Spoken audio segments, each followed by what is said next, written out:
Dr. Emanuele Capobianco. He's the head of health and care at the International Federation of Red Cross. Thank you so much for joining us on the program today. Now, how critical is it for governments in Europe to bring in restrictions with a rise in infections?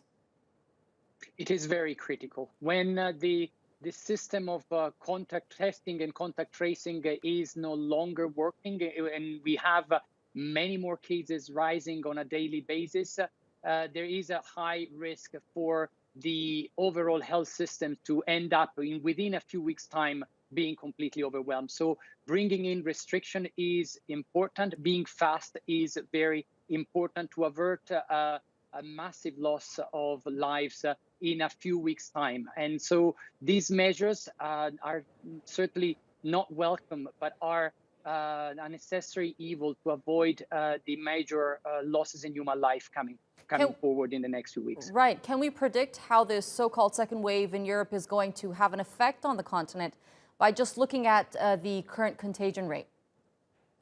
Well, it's already having a massive effect, and both on lives, but that's the beginning of it, and certainly on the economic and social aspects of Europe. So what the measures are trying to do is to reduce the loss of lives. What is absolutely important to go with those measures is aid packages to support the most vulnerable groups, the most vulnerable categories, to go through these difficult economic moment. And we are seeing already riots in a number of European countries that signal how dangerous this could become for the social fabric of our own societies in Europe.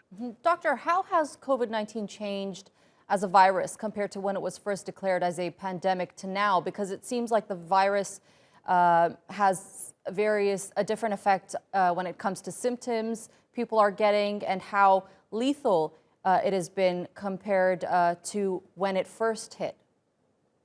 Well, the virus has not changed much, and this is in itself a good news, because it could have changed to become more lethal, but it has been quite stable. What has changed is the capacity of different nations and health systems to cope with the virus, and there has been an increase in the ability to deal with that. There have been some drugs like the corticosteroids that are really proven to improve outcomes.